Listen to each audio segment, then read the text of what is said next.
À toutes et à tous, chers téléspectateurs d'Horizon Média, bonjour et bienvenue dans votre émission La femme au cœur. Alors aujourd'hui, nous sommes à la rencontre d'une femme qui est au cœur de l'entrepreneuriat. Il s'agit de la fondatrice du marque Minawa. Donc bonjour à vous, Madame Aobabou, j'espère que vous allez bien. Bonjour, je vais bien, merci. Super. Alors aujourd'hui, on entend parler de Minawa, une marque aujourd'hui qui fait des merveilles. Est-ce que vous pouvez nous raconter un peu aujourd'hui l'histoire de Minawa? Quels ont été vos débuts? Comment est-ce que vous avez commencé? Alors, Minawa signifie en tout couleur, c'est moi Awa. Min Awa. Et Awa a une manière de voir, une manière de faire. Awa a surtout envie de révolutionner la maroquinerie au Sénégal et donner une autre image du Made in Sénégal. Pour moi, le Made in Sénégal ne se résume pas à des sacs en wax wooden bogolan avec des modèles classiques qu'on a toujours vus. Moi, j'aimerais valoriser le travail de nos artisans à travers la qualité déjà, mais surtout le design de nouveaux modèles. Et donc, j'ai démarré avec 25 000 francs et un iPhone 7. Super. Pour la petite histoire, une fois, une amie est venue me rendre visite et avait porté de jolies chaussures. Parce qu'à la base, Minawa avait commencé par la confection de chaussures avant d'aller en maroquinerie. Donc, quand ma copine a porté ces jolies chaussures, moi, dans ma tête, c'était d'emblée, c'était des marques européennes. Je lui ai demandé où est-ce qu'elle a commandé ces chaussures pour ensuite pouvoir le faire. Elle m'a dit non, c'est des chaussures que j'ai commandées au Sénégal. Ah ouais. Je lui dis, ah bon, au Sénégal, j'ai très envie de voir ça. Dès le lendemain, fougueuse d'habitude, dès le lendemain, je suis allée chez le cordonnier en question. Et j'ai vu que le monsieur faisait de très belles choses. Alors moi, j'ai un autre œil, parce qu'à la base, je suis ingénieure de conception en génie civil. Et quand je suis partie, j'ai dit, bon, il a la base, il travaille bien. S'il arrive à couper ce genre de modèle à la main et qu'il le réussit, ça veut dire qu'il suffit juste qu'on le perfectionne pour qu'il fasse des merveilles. C'est là que j'ai décidé d'entreprendre dans le milieu de la cordonnerie. Donc, dès le lendemain, je suis allée au niveau de Tilène, voir tout ce qui se fait, voir les accessoires qui se vendent, comment on fait des chaussures et autres. Donc, disons que quand vous avez décidé de vous lancer dans le milieu, vous ne vous y connaissiez pas? Non, pas du tout. J'étais complètement profane, mais moi, j'ai une, comment dire, dès lors que j'ai une idée, j'essaie de comprendre avant de me lancer. Carrément. Souvent, on est euphorique, on est fougueux. Mais quand il n'y a pas de connaissance dans ce qu'on fait, pour moi, ça ne sert à rien. On ne fera pas long feu. Donc, ce que j'ai fait, j'ai passé des journées entières chez ces producteurs pour comprendre déjà la base de leur travail. Une fois que c'est fait, j'ai essayé d'y apporter quelque chose en dessinant les modèles et en corrigeant. Par exemple, je sais que souvent les épaisseurs sont faites de manière, sont choisies de manière anodine. Moi, ce que j'ai fait, je définissais les épaisseurs des chaussures, je définissais les hauteurs des talons pour pouvoir faire un produit qui m'est propre. Donc, j'ai essayé quand même de m'imprégner, d'apprendre ensuite de créer ma marque. C'est très intéressant. C'était en 2018. Intéressant. Oui. Alors, tout à l'heure, vous avez énuméré le mot maroquinerie. Et vous êtes une marque de maroquinerie. Oui. Est-ce qu'aujourd'hui, vous pouvez expliquer, parce que sûrement certaines personnes qui nous regardent ne vont pas comprendre, est-ce que vous pouvez expliquer exactement ce que c'est? Alors, la maroquinerie, c'est la confection d'accessoires de mode en cuir. D'accord. Souvent, quand on parle de maroquinerie, on fait allusion à des sacs, à des ceintures, et à des pochettes. D'accord. Tout type de sacs confondus. Et vous, aujourd'hui, c'est ce que vous faites? Aujourd'hui, ma spécialité, ce sont les sacs. J'ai suspendu la cordonnerie pour ensuite migrer vers la maroquinerie. C'est les accessoires de mode en cuir. Vous avez des sacs à dos, des sacs d'ordinateur, des sacs à main, des pochettes, des porte-monnaies, beaucoup de choses. C'est ce qu'on appelle maroquinerie. C'est bien, c'est intéressant. Donc, il faut qu'on ait un instant de maroquinerie. C'est déjà tout ce qui tourne autour des sacs en cuir, des ceintures et j'en passe. Oui. Maintenant, aujourd'hui, comment est-ce que vous procédez? Vous travaillez avec des artisans aujourd'hui qui font le travail pour vous et ensuite vous procédez à la vente ou c'est vous-même qui produisez ce que vous vendez? Oui, c'est moi qui produis ce que je vends. Comme je dis, Minawa, c'est une marque de conception et de confection. De conception et de confection. Il y a des marques qui ne font que confectionner les sacs. La conception est faite ailleurs. Nous, on conçoit, puis on confectionne. Donc, il y a un travail de conception qui est fait en amont. Et quand je parle de confection, c'est déjà, on dessine les croquis, l'idée du style, Ensuite, on trace les gabarits. Ensuite, on définit les dimensions et on les transmet aux producteurs. Nous avons nos producteurs qui sont aujourd'hui indépendants. C'est des artisans qui sont indépendants. Mais nous aspirons bientôt à ouvrir notre atelier de production interne qui nous permette de confectionner nos produits nous-mêmes sur place. Donc aujourd'hui, on travaille avec des artisans, des sous-traitants, mais nous faisons la conception entière des produits. Nous leur définissons le type de cuir qu'on doit utiliser. Nous leur fournissons la matière première. D'accord. Et en parlant de matière première, aujourd'hui, comment est-ce que vous procédez au choix de votre matière première? Bon, moi, je dirais, hein, comme je vous ai dit tout à l'heure, la particularité de la marque, c'est la recherche dans la matière première. Je vous avoue que je n'ai pas, en tout cas, avant de commencer l'activité, je n'avais pas vu ce type de cuir au Sénégal. On a eu à faire des déplacements. On a été dans des tanneries modernes à Marrakech. On a été en Turquie, on a été en Chine, on a été à Paris pour comprendre quels sont les types de cuir qui existent. Quelle est leur particularité. Et ça, cette connaissance-là nous a permis de faire un patch spécifique pour produire des articles particuliers et authentiques. Donc nous faisons beaucoup de recherches dans ça. Et aujourd'hui, nous avons des fournisseurs au Sénégal qui puissent directement leur cuir en Chine. En Chine. Voilà. Et dès lors qu'ils amènent un stock ou bien un conteneur, bon, ils nous en font part. Et là, nous allons. Moi, quand je vais acheter du cuir, je n'ai pas d'idée sur le cuir que je veux acheter. Parce qu'il y a cette touche artistique-là que je ne veux pas éteindre. Quand je vais choisir des couleurs, moi, je cherche à être impressionnée par ça avant de le choisir. Donc, si j'y vais avec une idée précise, je me limite. Tu te limites, c'est voilà. sûr. Par contre, quand j'y vais en sachant qu'aujourd'hui, je verrai des choses extraordinaires, je ne sais pas ce que c'est encore, mais en tout cas, je verrai. Là, j'aime.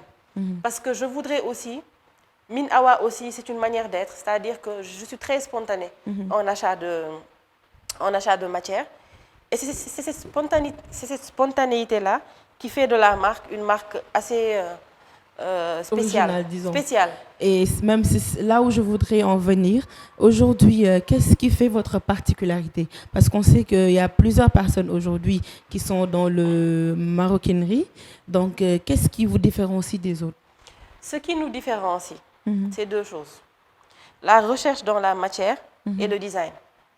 D'accord. C'est-à-dire que tout à l'heure, je vous ai montré... Je peux, hein? D'accord. Je vous ai montré ça, c'est un porte-ordinateur qui est quand même différent des sacs ordinateurs que l'on voit tout le temps.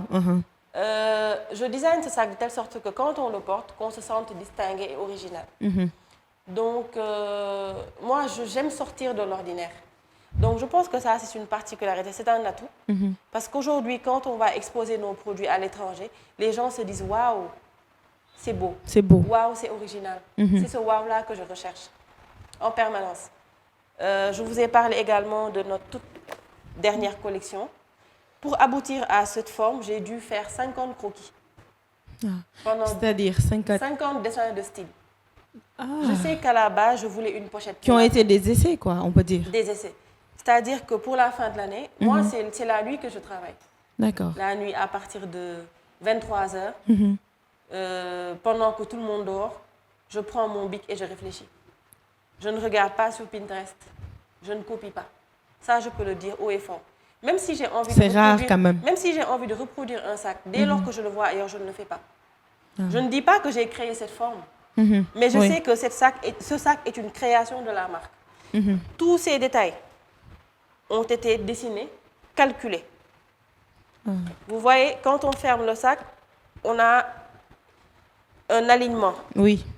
Quand on l'ouvre, on voit que ça se limite exactement là où le rabat se ferme. Vous voyez, ce n'est pas quelque chose qui est fait de... C'est bien calculé. C'est bien calculé. Donc la particularité de la marque aujourd'hui, c'est la recherche dans le design.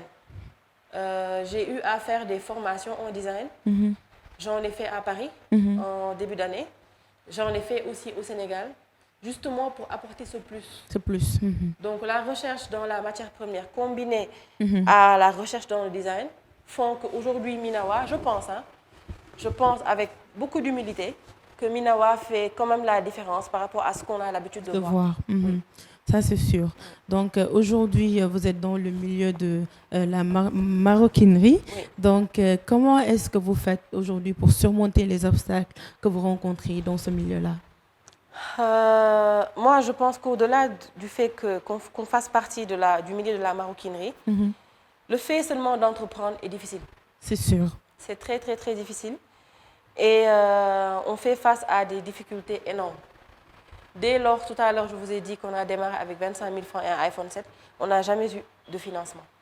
Et comment c'était? Vous avez utilisé ces 25 000 francs-là pour acheter... Pour commander des paires de chaussures. Des paires de chaussures. J'ai commencé par commander 3 paires. Qui étaient déjà faites? Non, j'ai commandé, j'ai dessiné et j'ai passé commande. Et quand j'ai reçu ces commandes, j'ai pris mon iPhone pour faire un shooting. D'accord. Je me rappelle, à l'époque, c'était en 2018. C'est ma cousine qui portait mes chaussures. Et il fallait qu'on se place sur sa terrasse, là où le soleil place pour que les images soient claires. Pour que les images soient bien lumineuses. Et donc, c'est des expériences aujourd'hui qui me font rêver. Parce que ce rêve-là, cette motivation que j'ai eue depuis le début, ne cesse d'accroître. J'ai 1000 raisons de me décourager. Je vous dis, je fais des investissements, j'achète des machines, j'achète un stock que je n'emprunte pas. Le stock-là, il est payé au comptant. La matière première coûte très cher. La main-d'œuvre coûte très cher.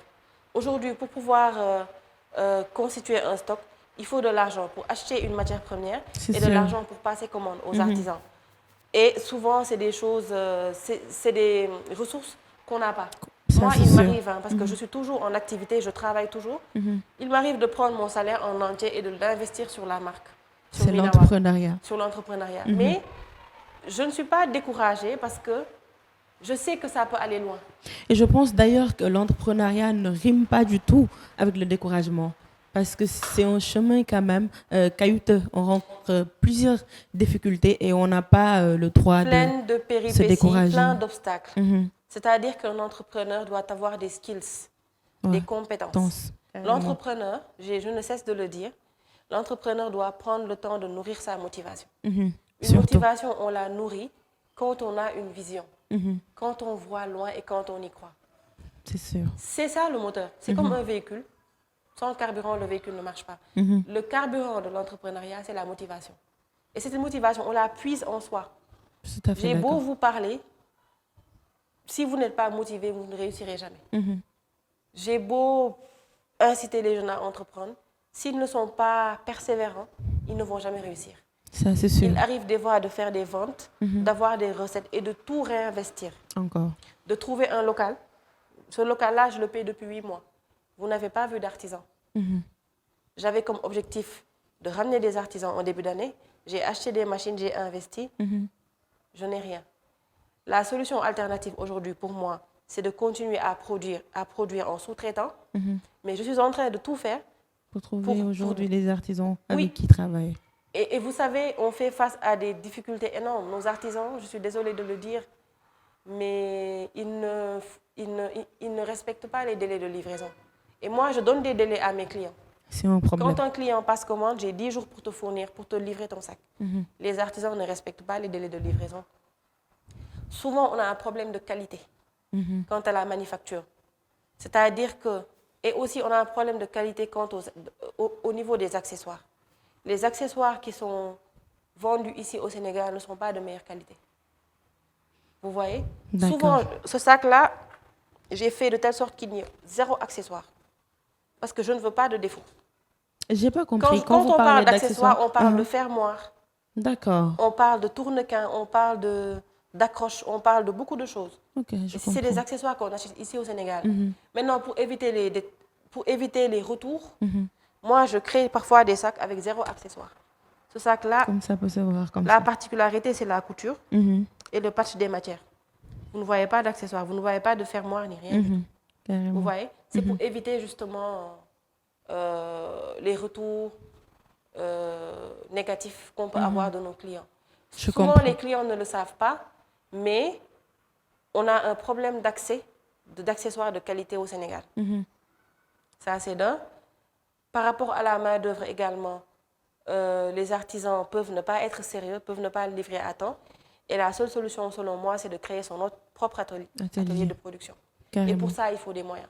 C'est sûr. Et parfois aussi, c'est difficile parce que, comme disait mon professeur, n'est pas entrepreneur qui veut. Et vous l'avez dit tout à l'heure, il faut cette motivation comme carburant pour toujours aller de l'avant. Je vous dis, c'est une bataille permanente. En dehors des problèmes liés à la production, un chef d'entreprise doit apprendre à faire avancer son entreprise. Moi, je n'ai jamais fait de marketing. Je n'ai jamais fait de communication. Moi, je suis dans le génie civil.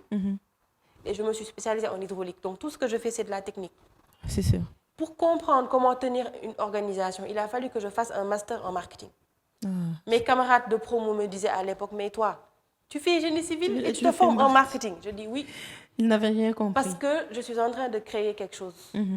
Et pour le créer, pour le comprendre, il faut apprendre. Ça, c'est sûr. Donc, j'ai payé des formations en marketing sous fonds propres. J'ai payé des formations en design sous fonds propres. J'ai fait pas mal d'investissements qui sont sortis de ma poche, justement pour apporter de la valeur à ce que je fais. C'est ça l'entrepreneur. C'est ça la vie d'un entrepreneur. Les gens ne te comprennent pas. Oui, ça souvent, c'est sûr. on me dit, mais toi là, mais garde ton argent, voyage, fais ci, fais ça. Je dis, vous n'avez rien compris. Il allait faire ça à ta place. Aujourd'hui, quand on te dit que tu fais partie des 10 marques qu'on a sélectionnées pour représenter le Sénégal dans tel pays, c'est une fierté pour moi. Mais je vous assure que je ne suis pas allée voir un directeur ou non. Moi, c'est les gens qui viennent vers moi. Parce que je sais que, en toute humilité, je tue. Je travaille dur. Ça peut se voir. Voilà, je travaille dur et j'ai beaucoup d'espoir en cette activité. Et j'espère que le Sénégal sera valorisé à travers ce qu'on fait. Parce que quand même, il y a des marques qui font quand même un excellent travail dans le domaine de la maroquinerie. Ça, c'est vrai. Oui, je ne suis pas la seule. Il y en a, je ne les citerai pas, vous les connaissez, mais il y en a qui font un excellent travail.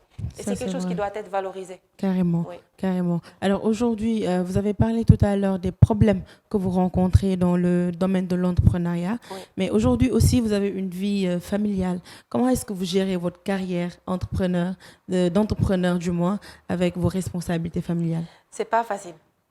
Ce n'est pas facile parce qu'aujourd'hui, j'élève mes enfants qui sont à bas âge. Je travaille, je suis professionnelle et en même temps, je gère ma marque. Moi, ce que je peux dire, beaucoup en même temps. Ce que je peux dire, c'est que sans organisation, je ne m'en sors pas. Des fois, je suis submergée, je suis full, mais je m'organise à travers des outils très simples. J'ai des applications, j'ai Enidou. Tout ce que je dois faire, je le programme sur mes applications qui me font constamment des rappels. C'est important. Je fais de telle sorte que quand je suis dans une activité, que je lui donne l'immunité, comme on dit. Par rapport à mes enfants, je m'arrange pour qu'à partir de 17h ou 18h, au moins 3 fois dans la semaine, que je sois chez moi. Les samedis, en dehors de mes activités, en dehors des ventes privées, en dehors des événements où je pars, je ne sors pas. Je reste avec eux, je prends le temps de les éduquer. Parce important. Que aussi, comme on dit, il y a différents... En fait, ce n'est pas seulement l'entrepreneuriat qui occupe ma vie. C'est vrai. Ma famille est importante pour moi. Oui. Mon travail aujourd'hui, bien que j'ai très envie de le quitter, je suis désolée de le dire, j'en ai besoin. Ma vie sociale, je suis fille, je suis sœur, je suis cousine, je suis amie. J'essaie quand même un temps soit peu d'être présente. C'est important. Donc il y a différents aspects de sa vie qu'il faut manager. Très et je important. ne vous cache pas que gérer une activité telle que Minawa et gérer ma vie familiale, combiner les deux, c'est pas facile. C'est pas facile. Et il faut une bonne organisation quand même pour s'en sortir. C'est très important. Alors aujourd'hui, tout à l'heure, vous avez parlé que ça serait important que l'on privilégie la production locale, le Made in Sénégal. Et on avait vu que des pays comme le Rwanda avaient mis des lois pour quand même interdire l'importation de vêtements ailleurs. Est-ce que d'après vous, aujourd'hui, il faudrait qu'on élargisse cette technique-là à l'échelle nationale, ou voire internationale quand même, pour promouvoir les productions locaux de nos entrepreneurs? Tout à fait. Bon, le Sénégal quand même est en train de faire des efforts dans ce sens, dans la mesure où il a validé la stratégie Cuirs et Peaux, horizon 2026. L'État ambitionne de promouvoir 1000 emplois dans le secteur. Aujourd'hui, il y a le CFA, le Centre de formation artisanale. Nous avons eu à rédiger le programme l'écriture du programme bac technique en maroquinerie. J'ai fait partie de ceux qui l'ont écrit. Pourquoi? Parce qu'on veut créer des emplois. Vous voyez, on aimerait que les jeunes aujourd'hui ne chôment pas, ne chôment plus. Qu'ils sachent que ce métier-là a énormément de potentiel. Moi, si j'étais au courant de ça dès le début, je n'allais même pas exercer en tant qu'ingénieur génie civil. Ce milieu a beaucoup de potentiel. Aujourd'hui, quand on fait faire un sac à un artisan à Paris, on lui paie minimum 1000 euros, 500 ou 1000 euros. Vous voyez? Dès lors que l'artisan est bien formé, ben, il fait des merveilles. Oui, oui, oui. Honnêtement, le Sénégal fait des efforts dans ce sens, que j'encourage d'ailleurs. J'encourage nos autorités. C'est à saluer. J'encourage nos autorités locales à se concentrer dans le secteur des cuirs et peaux. Aujourd'hui, nous avons la matière première. Après le Magal de Touba, vous voyez les peaux venant de Touba. Après le Gamou de Tivaouane, ces peaux-là doivent être traitées au Sénégal et non exportées. Surtout. On doit enseigner la technique, une bonne technique de tannerie à nos tanneurs au Sénégal. Normalement. Qu'ils puissent créer des peaux de cette texture et les exporter. C'est ce qu'il faut pour développer ce secteur. Donc, il faudrait non seulement interdire l'importation, mais également l'exportation de certains de nos matières. Aujourd'hui, je vous dis sincèrement, en toute honnêteté, on ne peut pas interdire l'importation parce que la qualité du cuir qui existe au Sénégal n'est pas la meilleure. Moi, je n'achète pas mon cuir au Sénégal. D'accord. Moi, je le dis. Parce que justement, la qualité dont j'ai besoin n'est pas disponible sur le marché. La teinture qu'il faut, la texture on n'a même pas les outils pour créer cette texture-là. À Casablanca, vous voyez des tanneries modernes qui traitent des tonnes de cuir par jour, qui changent les textures. Parce qu'à la base, on a une peau brute qu'on doit transformer en ce type de peau. On n'a pas cette ingéniosité-là. On n'a pas non plus ces outils pour transformer le cuir. Maintenant, j'invite les autorités à former nos tanneurs locaux et à leur donner suffisamment d'outils pour pouvoir être compétitifs. Être compétitifs à l'échelle mondiale. Le premier producteur de cuir aujourd'hui, c'est la Chine. Ensuite, nous avons la Turquie et l'Italie, le Brésil. Ils ont suffisamment d'outils pour pouvoir créer ce genre de peau. Pourquoi pas le Sénégal dans quelques années? Nous sommes de véritables travailleurs. Moi, quand je vois le Sénégalais travailler, je dis nous ay jambar lañ. Parce qu'avec le minimum d'efforts, le minimum d'outils qu'on a, les artisans, ils coupent le cuir avec des lames, alors qu'on peut couper avec des machines. C'est un travail difficile. On les a pas, très difficile. Pour pouvoir créer ce modèle, il faut énormément de travail, énormément d'heures de travail. Donc on sait que le Sénégalais liggéeykat la jambar la. Maintenant, ce qui lui manque, c'est la formation qu'il faut et les outils qu'il faut pour pouvoir faire des choses extraordinaires. Ça, c'est sûr. Mais en tout cas, si on voit les pays voisins du Sénégal, en termes d'efforts dans le secteur des cuirs et peaux, je sais que le Sénégal quand même fait pas mal d'efforts. Oui, il y a pas mal d'avancées dans le domaine. Oui. C'est important. Et tey lan ngay gën a dolli gën a ñaax jigéen ñi nga xamante ne tey ñu ngi ci entrepreneuriat et d'autres personnes aussi qui veulent se lancer dans l'entrepreneuriat. Même si j'ai un conseil à donner, c'est de continuer à nourrir sa motivation. Il ne faut pas vous laisser abattre par l'entourage social. Vous savez, cette société, elle aime rester dans son coin et avoir ses propres sécurités.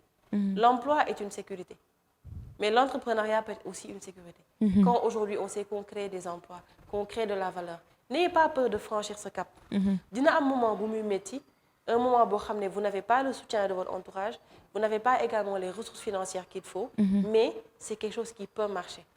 Et même si ça ne marche pas, et j'en doute, même si ça ne marche pas, vous aurez au moins essayé. C'est pas des... L'essentiel, c'est d'essayer. C'est pas des choses qu'on vous dit pour vous dire. Man, je l'ai vécu. Man, je viens d'une famille, c'est des gens, oui, c'est des entrepreneurs, certes, mais qui n'ont plus beaucoup dans mon domaine. Vous voyez?